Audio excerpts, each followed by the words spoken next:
Hi, everyone. This is Karen Shore of the Holly Springs Deep Dive podcast. I'm really excited to be using some new technology this time, thanks to my guest, Janie Dickens. Welcome, Janie. Thank you for being with me today. Thanks for having me. This will be fun. Yeah, so what we're going to talk about is how to I'm going to say, just do better engaging our kids with our new challenge of trying our best to, I don't want to say homeschool them because we're not homeschoolers. We Right. are schooling at home, which Yeah. is, it's not the same thing. Homeschooling is voluntary and it's planned out. Ask any homeschooler you know, they have plans weeks in advance and they've researched. But we are, because the schools are closed and everything is online, everything is new to us, new to our kids, new to their teachers, new to everybody. Everybody is struggling in one way or another. Right. And I think Janie can help us. So, Janie, tell us a little bit about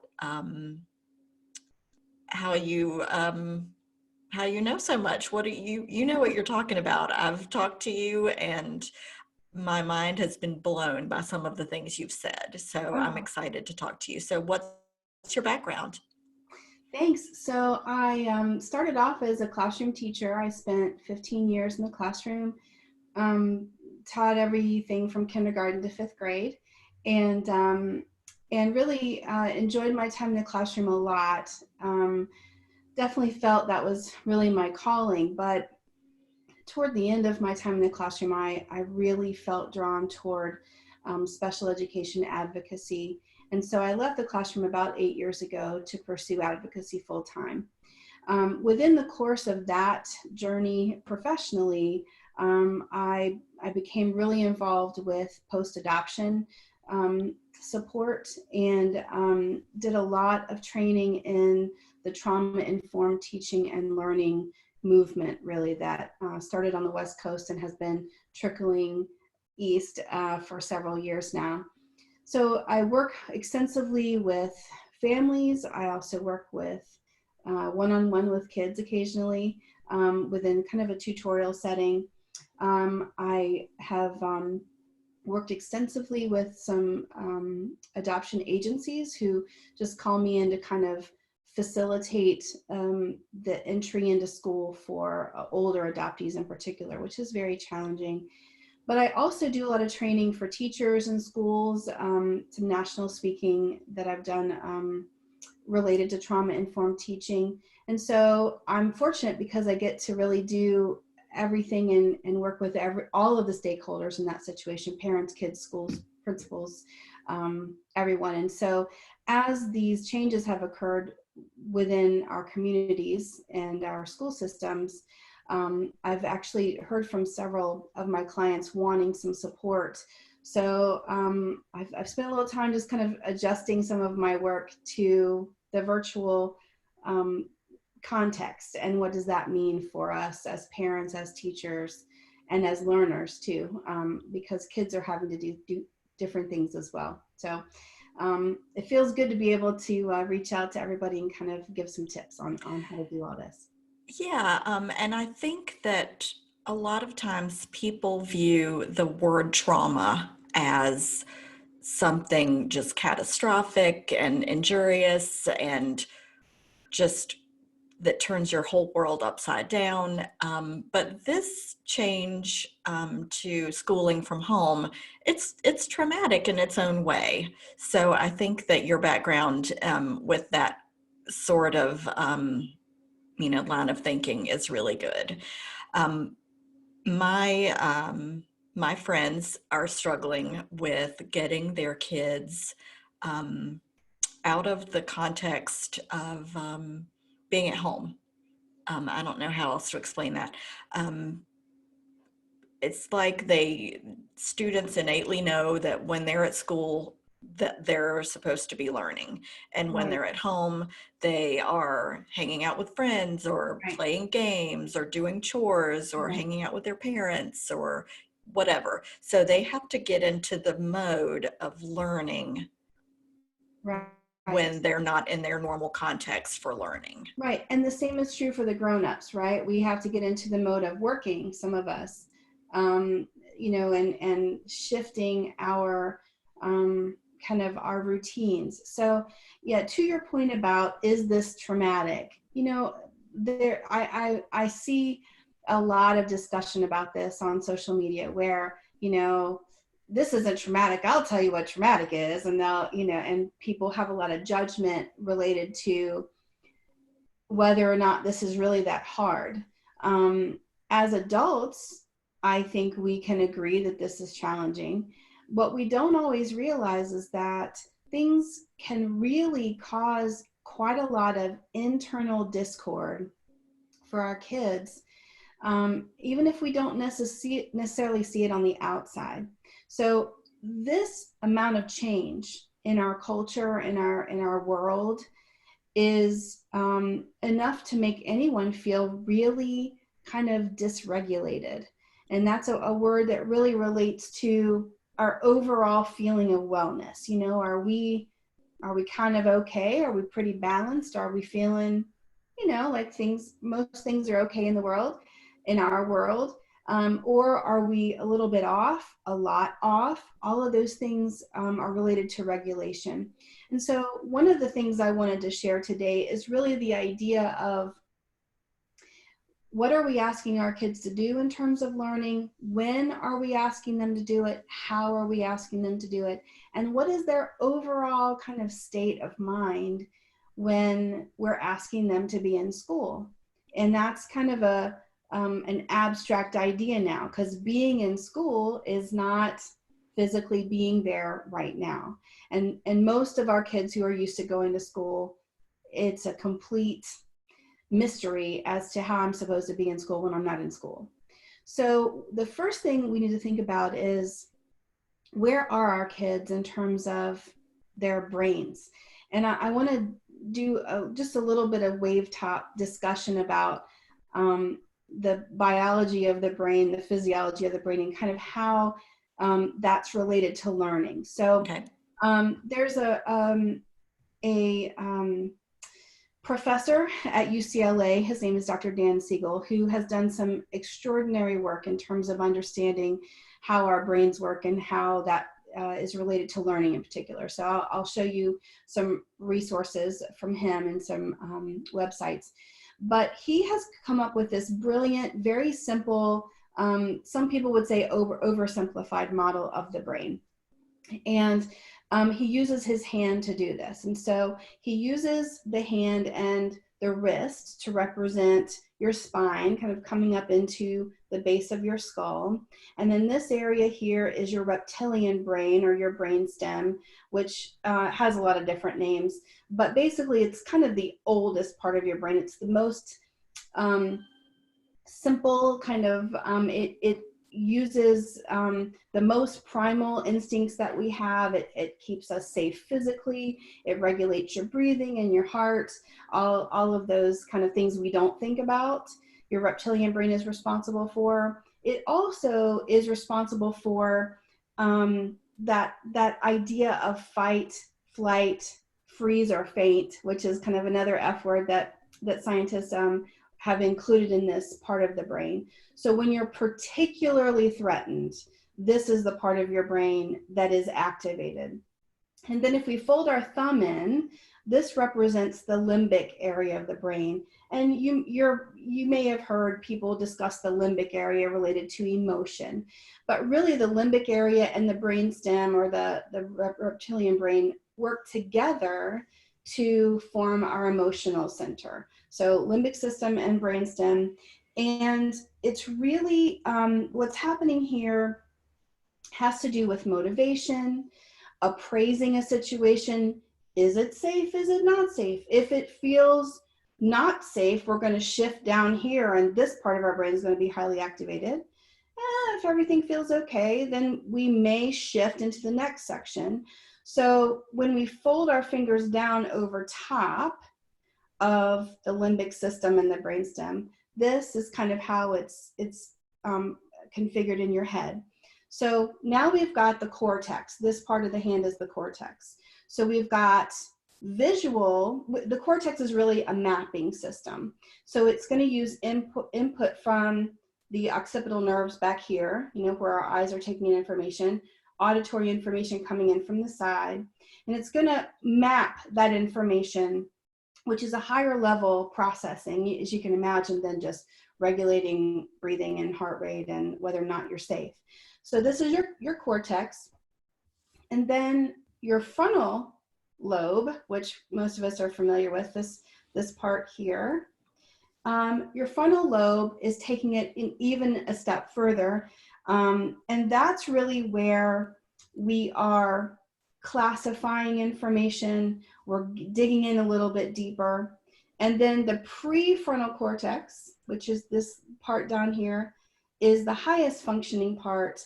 And that's really where reasoning is happening. And when we talk about kids who struggle with executive function, that's probably a term a lot of your parents have heard before, that has a lot to do with this prefrontal cortex, okay? So this whole thing is the cortex. It's connected to our limbic area and then to our brainstem, right? They're touching. So the idea then is when something is bothering us, our limbic system evaluates it, appraises the situation, and either if we're feeling okay about it, will send us into the higher level parts of our brain. We could call that the upstairs brain if we wanted to, for kids especially. If it's not so sure about it and we're getting a little nervous, it may send us downstairs into our downstairs brain, which is the part of our brain that's not so higher functioning, okay? And what Dr. Siegel says is that when that happens, when something comes in to our limbic system that causes a reactive response, we flip our lid. And this is a great visual for everybody, but especially kids, because what happens is our prefrontal cortex can no longer talk to our limbic system, so we cannot achieve regulation. When we have flipped our lid, and all of us know what our kids look like when they have flipped their lid, you cannot reason with us. You cannot talk us down. You cannot yell at us and make us comply. When we have flipped our lids, literally the part of the brain that is involved in higher level functioning is not communicating with the rest of the brain. Now you've got your limbic system and your brainstem running the show.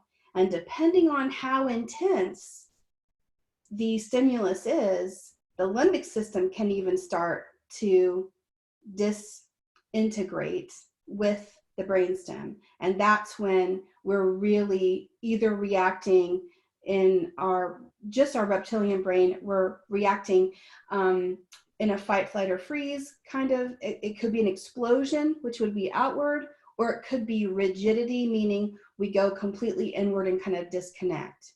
So I just want to take a moment to kind of process that, because it's a lot of information, but imagine the way your kids are. You can, if you think about it, you can really connect to times when they're really stuck in their emotional center, in their limbic system, or maybe something has upset them so much that they're all the way down here and they're either completely retracted into themselves, or they are exploding in an irrational rage.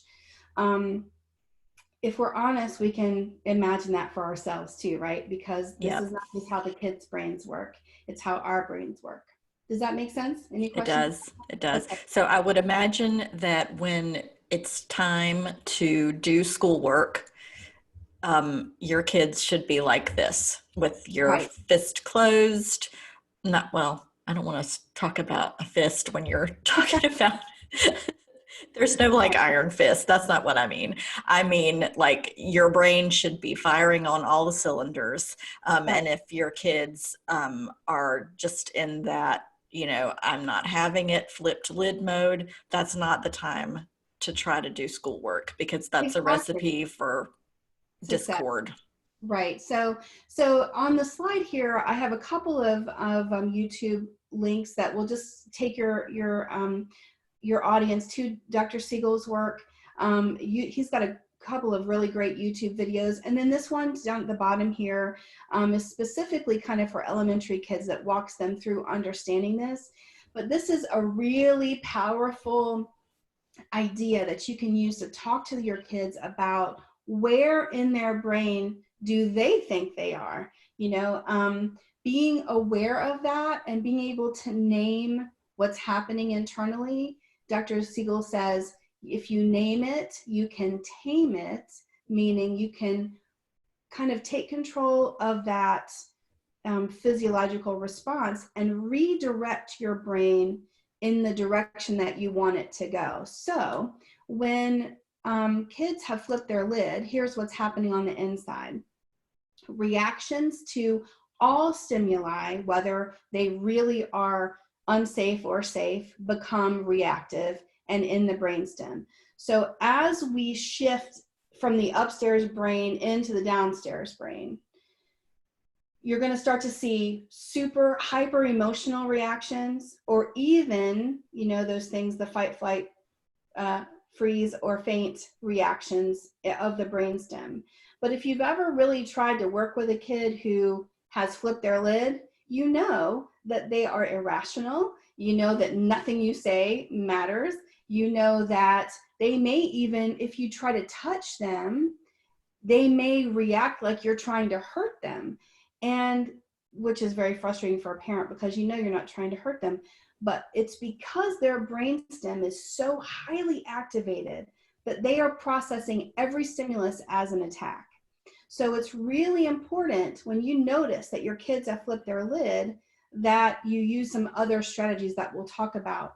But the other thing to remember in terms of learning is that higher level thinking has been turned off. You cannot reason with someone who's in this state because they can't access that part of their brain because they flipped their lid. Literally, the prefrontal cortex has become disconnected from the limbic area and from the brainstem. We're not integrated anymore. We can't use it. So it's important to kind of realize that if you're asking your child to do learning when they are in this state, you are trying to teach a pig to sing, right? Which we know just frustrates the pig and makes you mad. So we have to be mindful of where our kids are in terms of their brain. The other thing that's really interesting is that we process language in our cortex, specifically in our frontal lobe and our prefrontal cortex. So it is often very much like Charlie Brown Teacher, when a person has flipped their lid and someone is talking at them. It is incredibly frustrating because the language processing parts of the brain are not working properly. So it's very easy for language to be misunderstood, for the child to become even more frustrated. So it's best not to try to talk at a kid or an adult who has flipped their lid. So now that we understand basically how the brain is working, we can talk a little bit about what we can do to help a person or a child reactivate, kind of calm down the cortex so that the lid can start to lower and we can start to get back to our thinking brain. Because without that, you could ask your child to sit in front of the computer for all 6 hours of school and nothing is going to happen. Does that make sense? Yes. Perfect. So how do we get to this place? That's what I want to know. How do you get to the place where you are firing on all cylinders? What can we do to help our kids get there? I'm going to post some resources on my website for everybody. There's one in particular that Dr. Drew Schwartz has made available for free for everyone. It's called 123 Wellness, and it really has a lot to do with what we're talking about in terms of regulation and integration of all of the parts of the brain. And he normally sells this program. I've been aware of it for quite some time, but because of where we are and how things are, he's made it available for free, literally for free. No strings, no nothing. So that resource will be available. And that is a program that's really in depth. What we're talking about today is just kind of the wave tops discussion. But if parents really want to get into the idea of teaching self-regulation, that is a wonderful tool. So I'll make sure everybody has that. But one of the things I wanted to share today in particular is that we are really in a position of having to make some judgment calls about school and learning. And I'm a teacher. I mean, that's, you know, that's what I've done for a really long time, and that's where my heart is. But even as a teacher, I'm going to advocate that these are transformative times. And transformation for humans is an incredibly difficult process. Whether you are an adult or a child, anytime we go through an experience that is transformative, by its very nature, it causes a lot of dissonance in our bodies, in our minds, our hearts, our spirits. And so everyone's going through that right now. I've said this to quite a few people and my clients and several folks that have hit me up for information or advice. If we only teach one thing during this entire being out of school period, that one thing is self-regulation. Because as a society, we don't have a lot of tools in that regard. As a teacher, I can tell you that kids often have really limited coping skills. You know, we do a great job as parents kind of sheltering our kids from anything that's hurtful or disappointing or a little bit scary. And I'm not suggesting that's wrong, but what I do know from working with lots and lots of kids and parents is that as a result, oftentimes our kids don't have coping skills, and they don't even know for sure that they can get through a challenging experience because they've never really had to do it on their own. Mom and dad have always come in and kind of fixed things for them out of a sense of protection. But these are crazy times, and as parents, we can't fix the fact that kids can't go to school right now. We can't. Yeah, this is one thing we cannot fix. Right. We can't fix that. You know, I can't have a birthday party, or, you know, there's no. And so kids all of a sudden are like, wait a second, you know, why aren't my parents just fixing this for me? And so it's really for a lot of kids, it's really one of the first times that they're being faced with, mom and dad can't fix this. I'm going to have to cope with this. How am I going to do it? So in terms of schooling, if you are feeling pressure to make sure your kid masters trig this semester, I would encourage you to release that pressure. I would encourage you to release that pressure on your kids. What I would say is, now is the time to learn how to recognize what's happening within your mind, body, spirit, the whole kind of collective thing that is you, and learn some strategies for regulating that. So with that being said, one thing I want to share is the idea of creating something called a lift and shift kit. Right, and so some of these things are really. I'm hearing some audio. Hold on one second. Okay. I'll have to get that back for you. The lift and shift kit is a strategy for recognizing that our lid has slipped, or maybe just that we're starting to disconnect a little bit, right? Ooh, I'm starting to feel a little dysregulated. We don't have to wait till we're here. In fact, the idea is to notice when we're starting to get a little agitated, starting to kind of, there's some rumblings here, and we're starting to feel, you know, I like to use the analogy with kids about the Hulk, right? So when the Hulk is his alter ego, right, the scientist, we can talk to him all day long. That's like your prefrontal cortex. But when somebody upsets the alter ego, right, we rip our shirt and we turn green and all kinds of crazy stuff happens. Hulk knows 2 or 3 words. Hulk says, Hulk smash. That's about all Hulk can say, right? And it's really hard to talk Hulk off the ledge. Hulk is he's going to smash what he wants to smash. And then after he exerts some of his rage on the world, then he starts to simmer down. Then the prefrontal cortex starts to close. And now we're back to kind of something normal. So we don't want to get to Hulk. We want to stay here And we want to notice that something is starting to rumble inside of us a little bit. And the lift and shift kit is a way to do that. And this is a resource I'll have on my website as well. But basically the idea is this. And this is a brilliant thing for you to do with your kids, because you can create this together as a family, and each person should have their own kit. What I want you to do is think about multi-sensory input that makes you feel good, just on a general, every all over your body kind of good. So think about going through the senses, things that you can listen to. That might be your favorite music, the music that, and I'm not talking just, you know, the music that you like on a general basis. I'm talking the music that you cannot help but sing to, the music that makes you move your body or dance or triggers, you know, a beautiful memory, because music can do that for us. So formulate a playlist on whatever platform you like to use of those most meaningful songs to you.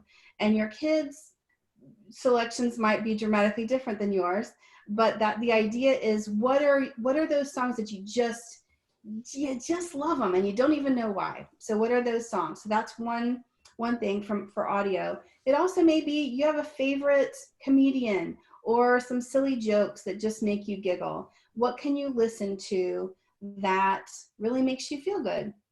And then talk about visuals. Visuals could be a picture that triggers a beautiful memory, a video. I have a little 13-second clip of my infant, you know, when he's 12 now, but when he was a newborn, and he was smiling at me, and it just evokes such amazing joy and calm and relief in me just to watch that 13 seconds. So have that saved on your phone, or have it saved in a little folder on your desktop, or print it out and have it in your house if it's a photo or a picture. But come up with something visual that really just triggers the best, most wonderful feeling inside of you. So we've done audio, video, and now let's talk about smell. So olfactory, which is your sense of smell, some of those memories are the last to go. If you've ever worked with clients who have dementia or Alzheimer's, you'll often see that smells can really trigger their memory all of a sudden. If you bring something in, a food that they have an association with, the smell of that food can really have them access memory. So you'd be surprised how smelling something that you really like can make you feel better. It could be a food that you like cooking or something. But for me, like my grandfather, he wore English leather aftershave. And it's, by the way, you can still buy English leather and it still smells the same. But if I smell some English leather, it makes me feel like I'm a little girl in my grandfather's lap again. It's wonderful. Maybe it's your mom's perfume. There is a scent of some soap that they carry at our Moments in Time. It's called Cherry Almond, and it smells just like Jergens lotion from the 70s that my grandmother used. I know exactly what you mean. And it's like you haven't thought about it in years and years and years, and you smell it and you're like right back there. Yes. Yeah, for me too. And this works out well because the green Purell, which is the aloe version of hand sanitizer, that's what they used in the hospital when my baby was born. Oh. And so now when I smell, and you know, they were squirting it, everybody squirted it the minute they walked in the room. So that smell of green Purell is like, I have a newborn again and everything is wonderful. So yeah, you would be surprised, like spend some time. What smells really evoke peaceful, joyful memories for you, and kind of jot those down and look at how you might acquire those. Well, my grandpa was a vapor rub compounder. So he came home, he worked at Vicks, and whenever he came home, my grandparents kept me during the workday, you know, and after school. And when he would come home, he would smell like a giant jar of vapor rub. Yeah. So a lot of people associate that smell with having a cold, but I Right. associate it with my grandpa. Yeah, it's amazing how those things come up. It So is. we've talked about vision, seeing, smelling, and hearing. So let's talk about tasting. I know everybody is worried about the quarantine 15 or the quarantine 25 or 50 or whatever, but Depends on how long the quarantine lasts, I think. exactly right. We could all be in an interesting condition. But think about things that you can taste. And this may not necessarily be food. It could be something, well, I mean, if you're having it in your mouth, it's food. But I'm talking about, like, I love cherry lifesavers. They just make me happy. Something about the taste of a cherry lifesaver. So think about, is there something that you could put on your tongue, and it may just be a piece of hard candy. It doesn't have to be your favorite comfort food, although you might decide that that's okay too, you know, especially if some of the other things haven't worked and you just want some ice cream. But, you know, be mindful of your health as well. I'm not here advocating that we all just, you know, gorge ourselves on Binge. comfort food. Right. But know that flavors and tastes in your mouth can also trigger really good feelings. And if you are spiraling and you need something to help pick you up, that's one of the many options that you have to use. So think about what are some things that you could use. For me, honestly, my grandmother always had juicy fruit chewing gum. She never gave me a whole piece. She always ripped it in half. She would have half and I would have half. So if I really want to think about my grandmother, I will chew a half a piece of juicy fruit. And it just, you know, it just makes me think of her, and it's a really warm, happy thing. So then the final sense that we'll talk about is tactile touch. A lot of us are more tactile than you might realize. So think about when you were a kid, or think about your kids. What behaviors or what habits do they have that you notice maybe as a baby were soothing to them? A lot of kids love the feel of something soft, maybe on their face, or they want it in their hands. Kids that carry around blankets, they do that because it is comforting to them.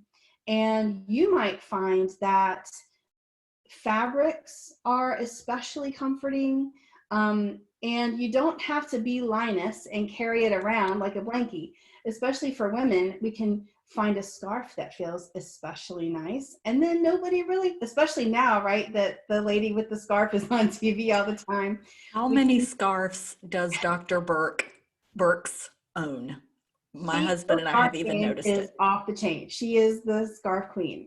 She is. But, you know, that can be kind of a subtle way that you have something close by that you can use to help comfort or soothe yourself. Some people will have things that they like to touch in their purse, or if you're sitting at your desk at home and let's say your kids are sitting there, they might have things that they love to touch. A little piece of suede that you stick under the edge of the desk and they can run their fingers over it. Or for kids that like rough textures, a little strip of Velcro because it feels good on their fingertips. This is where you have to get a little bit creative and really explore what feels good through your senses, through your fingertips, or maybe in your hand or against your face. What are some ways that you can use your sense of touch to trigger something that feels good inside of you? So putting all that together, your lift and shift kit should be at your fingertips, easy to grab. It might be on your cell phone or on your computer or something that you have in your purse, or if you're a kid, something that you have on a device that you have access to that you can pull up immediately. Because if we're starting to rumble, we're not accessing as easily the problem-solving parts of our brain.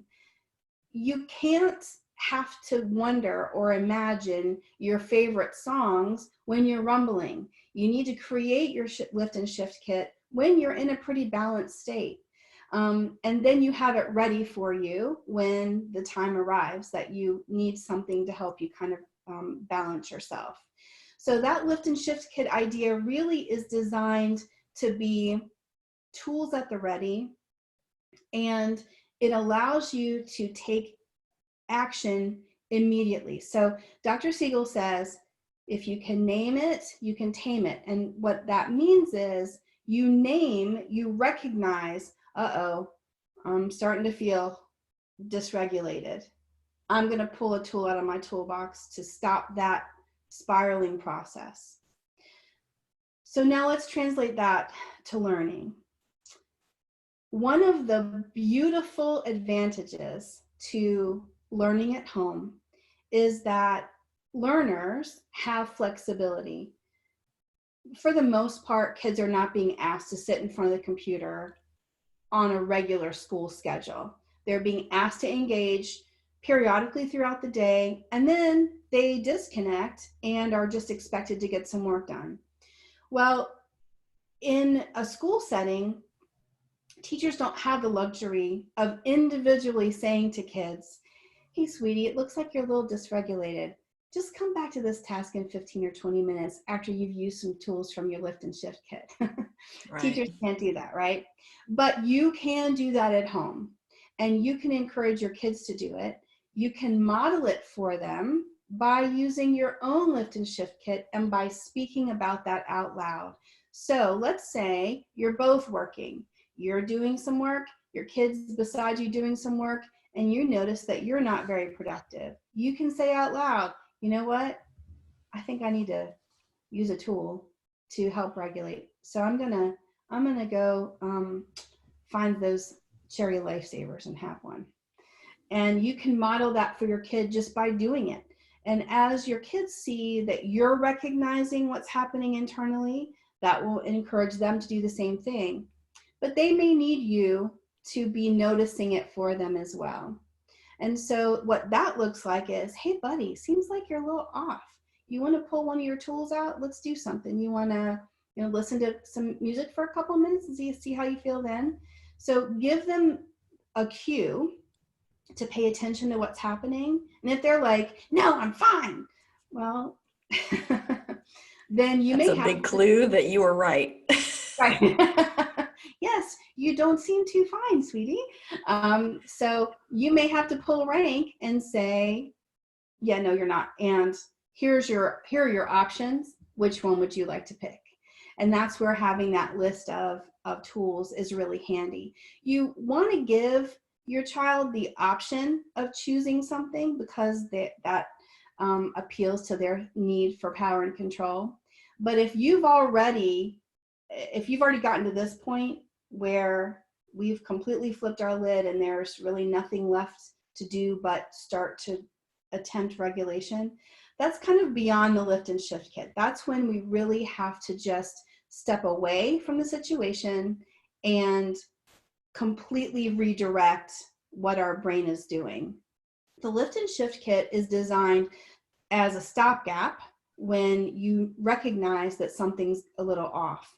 If your child has completely flipped their lid, that's when you as a parent may have to insist that that child completely disengages from whatever they're doing and then have them come back when they've calmed down. As parents, we intuitively do that. We'll say, why don't you spend some time in your room and come back to talk to me when you're ready? That's classic parenting, right? But what that really is doing is recognizing a kid is completely dysregulated, forcing them to disengage, giving them hopefully a distraction to whatever it is that has caused them to be so upset, and then inviting them to come back when they're feeling more regulated. So that's something we know as parents, we do it already, but that's the brain science behind what you're doing and why you're doing it. And so keep in mind that for learning to happen, the brain needs to be integrated. The prefrontal cortex needs to be talking to the frontal lobe, which needs to be talking to the cortex, which needs to be in communication with the limbic system, which needs to be connected to the reptilian brain. If we don't have integration, then it's not going to matter how many hours your kid sits in front of that computer trying to figure something out. If you imagine something that evokes intense fear for you, let's say it's snakes or spiders or heights. Now imagine being in a room of something that scares you and someone in authority standing over you and yelling at you about getting your algebra homework done. It is not going to happen. It doesn't matter how much they yell. It doesn't matter what kind of fear tactics they use or threats or the fear of a bad grade. Are you kidding me? I don't care about a bad grade when I am living in this maybe limbic reptilian combo, or maybe just my reptilian brain. Couldn't care less about my grades when I'm in this situation. So it's especially important that we just pay attention to how our kids are doing. So kind of circling back around to what's most important. What I would say to parents everywhere is work on achieving awareness of where you are in your brain. Are you in your downstairs brain? Have you flipped your lid? Or are things pretty integrated? And then attempt some learning. If all you do with your kids over the next 2 months is really learn and practice how to notice and be mindful of what's happening within your body and how to respond to that, think of the shift that will happen for every kid who goes back to school. Because let's face it, we're going to be doing this just long enough for everyone to get used to it. And then we're going to ask them to shift again. Shift again.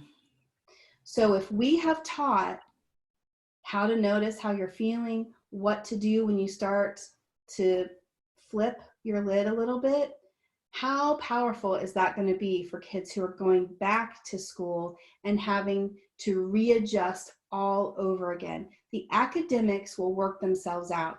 These 2 months of missing instruction is not going to cost your child their entire educational career. Right. But if we use this transformative time to teach something that is a life skill that will carry them forward into their adulthood and within relationships. Imagine if your spouse was able to say, you know what, hold on, can we talk about this in a second? Because I need to regulate before we continue this conversation. That's a skill that all of us can use. And so as an educator, as an advocate, as a trainer, as a person who cares about how kids are processing and living and existing in the world, I'm really excited for the possibility that parents and kids together, by the way, that's called co-regulation. Mm-hmm. So how do we regulate within relationship with each other? So if we can increase our success with self-regulation and co-regulation, we could come out of this even in better shape than when we started. So that's an exciting idea for me. And I would imagine that teachers all over the place would be very happy if when all of this goes back to normal and all of the kids go back to school, if they were faced with a class full of kids who could self-regulate. Right. Yeah. And so it's really a matter of finding a way to put all those pieces together in a way that is not overwhelming. And it really isn't. You know, Dr. Siegel's hand model makes it really easy. There are some great videos on YouTube that kind of goes even further into this. But then there's some other videos that have been produced specifically for school-age kids, and I'll have those links on my website. Mm-hmm. This is a great thing to talk to your kids about. It's something you can do together. It will help you as an adult with managing what's happening right now. It will help you make better choices about the work you're trying to do if you are still working. And it will help with making the main thing the main thing. So when you are really frustrated, your kid is really frustrated, you know, when we all jump on Monday morning and everybody's doing school in Wake County and parents are working full time, I don't even know that the bandwidth is going to handle it. So I suspect there will be lots of tech problems and lots of easily triggered individuals, both adult and children. So Yeah.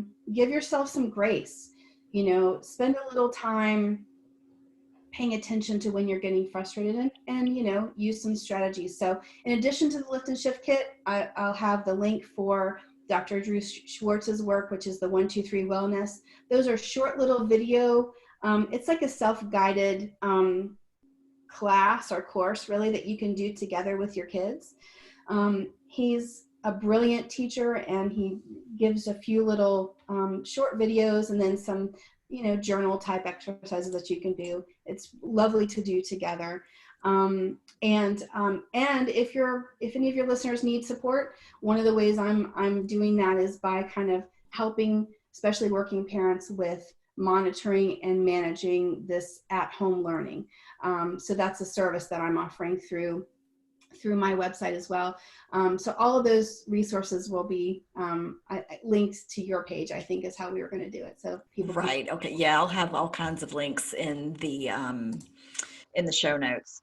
So I think this is really good information, because all of us have heard, the standard set a schedule, have some predictability throughout the day, that kind of thing. We all know all of that stuff. And this helps explain some things that maybe haven't been explained to us already, that will help us know our kids better, and help them know themselves better, and help us know ourselves better. So I think that's definitely good. Did you have any resources that we can link for teenagers and things that are more geared toward the teenage brain? Because I know that that's a brain that's in upheaval times 10 too. Yeah. Right. So that is one of the things that that I'll post as well. So Dr. Siegel from UCLA has done extensive work on the adolescent brain, and his work, I really believe, is so helpful and direct, and it's not so difficult to understand that you can't get some really practical application. So if you just look up Dr. Dan Siegel, and his website is drdansiegel.com, but he's all over YouTube. He's got lots of books out that are easy reads. Even though he's a fancy kind of Harvard educated guy, he's extremely talented at bringing it down to kind of the layperson's level. Mm-hmm. Yeah.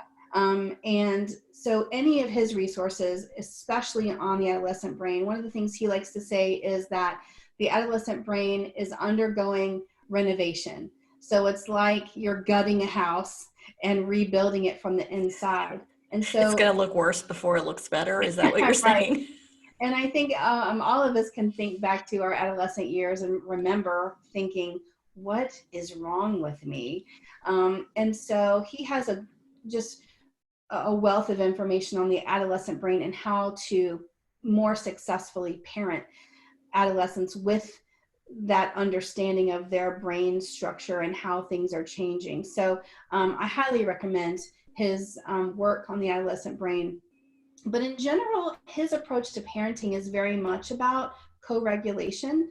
And I love the focus of his work, because it's really about empowering all of us to ultimately take complete responsibility for everything that relates to us. So, we often talk to our kids about, what is your job? What is my job? And as parents, I think we often feel like it's my job as a mom to make my kid feel better, or it's my job as a mom to calm my kid down, or it's my job as a dad to not let my kid feel bored. That's a big one right now, right? Boredom doesn't kill anybody. Let me just reassure you, your kids will be okay. They can be bored. It's all right. And so really, it's about Dr. Siegel's work is so empowering because really it puts the onus of how you feel on the individual, including children. So even kids as young as 5, kindergartners, I've done this work with them. They understand regulation when you teach them this model. They know what it feels like when they flip their lid. I've had 5-year-olds tell me that they flip their lid. So they can understand that. And we are then empowering that 5-year-old to take some action to get settled back down. And so it's incredibly liberating as a parent, and it's incredibly empowering for a child who wants power and control anyway. That's part of how a kid is wired, to hand off that responsibility to that kid and say, you know what? Yeah, I agree you're dysregulated. Here's your list of tools. Which one are you going to choose? Because it's up to them to do that. Right. And with adolescents, that's just as powerful as it is with grown-ups. I'm sure we all know and love grown-ups who rely or think it's other people's responsibility to make them feel better, right? So this really does put that idea on its head and kind of encourages everyone to do it for themselves. Yeah. Well, you have given me a lot to think about, and I'm sure that parents everywhere who listen to this week in particular, are going to come away with a way better understanding of how to strike when the iron is hot, Yeah. as far as our kids go, and enable them to teach their kids ways to be more productive on their own. So Right. that's a And good thing. remember, this transcends schooling. It's about really your interpersonal relationships in general. So it has to do with when can we access our brains for learning, but it also has to do with, you know, are we regulated enough to even have a conversation with somebody? Are we, you know, how are we interacting with each other? What is our co-regulation? We're all stuck together, you know, and on kind of a not so great note, if you look, someone, I recently noticed that someone made a comment about, well, I guess the good thing is we haven't had any school shootings. And I thought, you know, true, but Google the statistics for domestic disturbance, and you will see that the police are managing exponentially more domestic disturbance calls all across the country. And that is a real kind of unintended consequence of people who are not able to self-regulate having to be stuck with people who can't self-regulate. And so, not to oversimplify that problem, but imagine if we all could become just a little more self-regulated.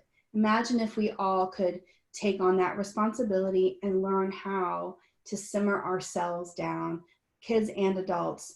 I think that the potential for a long-term beautiful impact of that is tremendous. So I encourage everyone to really, you know, think about this as a life skill, you know, along with, I've seen a lot of lists about, you know, how to boil water and cook a boiled egg or whatever. This is huge. If it's the only thing you teach over the next 2 months, this could change everything for you.